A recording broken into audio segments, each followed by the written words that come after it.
ചുരുക്കത്തിൽ നോക്കൂ, നമ്മളുടെ സിനിമാ മേഖലയെ ബാധിച്ചിരിക്കുന്ന വലിയ വലിയ വിപത്തുകളെ കുറിച്ചാണ് ഈ റിപ്പോർട്ട് പറഞ്ഞിരിക്കുന്നത് എന്ന കാര്യത്തിൽ ഒരു സംശയവുമില്ല. ഇതൊരു ബോംബ് സ്ഫോടനം തന്നെയാണ്. ഒരുപക്ഷെ നമുക്ക് എല്ലാവർക്കും അറിയുന്ന കാര്യങ്ങൾ തന്നെയാണ്. എന്നാൽ ഈ കാര്യങ്ങൾ ഒരു കമ്മിറ്റി വ്യക്തമായി വിറ്റ്നസ്സുകളുടെ, സാക്ഷികളുടെ മൊഴിയുടെ അടിസ്ഥാനത്തിൽ ഒരു റിപ്പോർട്ട് ആക്കിയിരിക്കുന്നു എന്നതാണ് പ്രധാനം. അടിസ്ഥാനത്തിലല്ല, ഓരോ അനുഭവസ്ഥരാണ് ഹേമ കമ്മിറ്റിക്ക് മുന്നിൽ പറഞ്ഞിരിക്കുന്നത്. അനുഭവസ്ഥർ അവരുടെ അനുഭവമാണ് പറഞ്ഞിരിക്കുന്നത്. നേരിട്ടുള്ള തെളിവുകളാണ്. അതാണ് ഇവിടെ വ്യത്യാസമാകുന്നത്. നേരിട്ടുള്ള അവിടെ ഇവരുടെയും പറയുന്ന പരദൂഷണമല്ല. ഓരോരുത്തരും അവരുടെ അനുഭവം നേരിട്ട് കമ്മിറ്റിക്ക് മുൻപാകെ പറഞ്ഞിട്ടുള്ളതാണ്.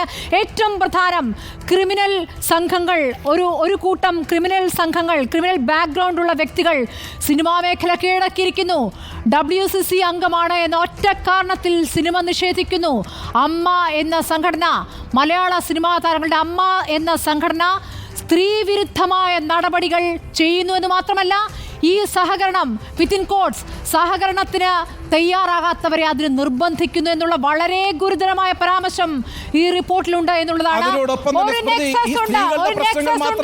നിർമ്മാതാക്കളും സംവിധായകരും പ്രധാനപ്പെട്ട താരങ്ങളും അടങ്ങിയ ഒരു നെക്സസ് പ്രവർത്തിക്കുന്നു. ആ നെക്സസിന്റെ പ്രവർത്തനത്തിനനുസരിച്ച് നിന്നില്ലെങ്കിൽ നിങ്ങൾ ഔട്ട്. ഇതാണ് അവിടെ നടക്കുന്ന തീരുമാനം. വളരെ പ്രധാനപ്പെട്ട ഒരു കാര്യം, ഇതിനകത്ത് സ്ത്രീകൾ നേരിടുന്ന പ്രശ്നങ്ങൾ മാത്രമല്ല ഈ റിപ്പോർട്ട് കണ്ടെത്തിയിരിക്കുന്നത്.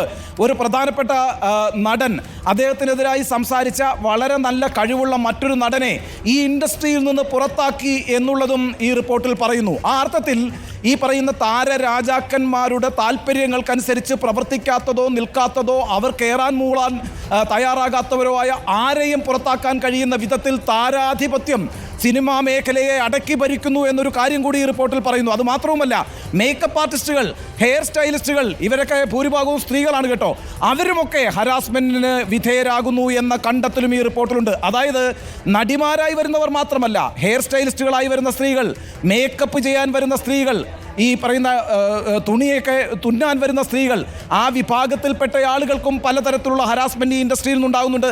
അത് നടന്മാരിൽ നിന്നോ അല്ലെങ്കിൽ സംവിധായകരിൽ നിന്നോ അല്ല, മറ്റ് ഈ ഇൻഡസ്ട്രിയുടെ ഭാഗമായി പ്രവർത്തിക്കുന്നവരിൽ നിന്നാണ്. ആ അർത്ഥത്തിലൊക്കെ ഈ മേഖലയെ ചൂഴ്ന്നു നിൽക്കുന്ന 3 ഗുരുതര പ്രശ്നങ്ങൾ ഇതാ മുന്നോട്ട് വെച്ചിരിക്കുന്നു ഹേമ കമ്മിറ്റി റിപ്പോർട്ട്. 1 ഡ്രഗ്, മയക്കുമരുന്ന്, 2 മദ്യം, 3 ലൈംഗിക ചൂഷണം. ഈ 3 കാര്യങ്ങളും നടത്തിക്കൊണ്ടിരിക്കുന്നത് വലിയൊരു ക്രിമിനൽ സംഘമാണ് എന്ന് ഈ റിപ്പോർട്ട് കണ്ടെത്തുന്നു. ആ ക്രിമിനൽ സംഘം എന്ന് പറയുന്നത് ഇൻഡസ്ട്രിക്ക് പുറത്തുള്ളവരല്ല, അത് വളരെ പ്രോമിനൻ്റ് ആയ ഡയറക്ടേഴ്സ്, വളരെ പ്രോമിനൻ്റ് ആയ ആക്ടേഴ്സ്, വളരെ പ്രോമിനൻ്റ് ആയ പ്രൊഡക്ഷൻ കൺട്രോളേഴ്സ്, ഈ രീതിയിലുള്ള ആളുകൾ കൂടി അവരുകൂടി ചേർന്നുകൊണ്ടുള്ള ഒരു നെക്സസ് ആണ് ഇപ്പോൾ മലയാള സിനിമയിൽ ഇത്തരത്തിലുള്ള അപജയങ്ങൾക്കിടവരുത്തുന്നത് എന്ന ശക്തമായ കണ്ടെത്തലാണ് ഒരു വലിയ രേഖയായി ഇപ്പോൾ പുറത്തു വന്നിരിക്കുന്നത്. ഈ രേഖയുടെ പ്രാധാന്യം പ്രിയ പ്രേക്ഷകർ ഓർക്കണം.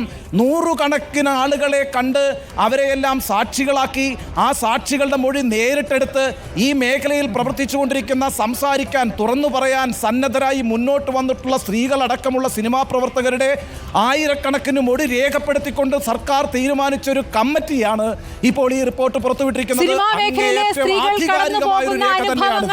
ഞെട്ടിക്കുന്നതാണ് എന്നാണ് ഹേമ കമ്മിറ്റി പറഞ്ഞിരിക്കുന്നത്.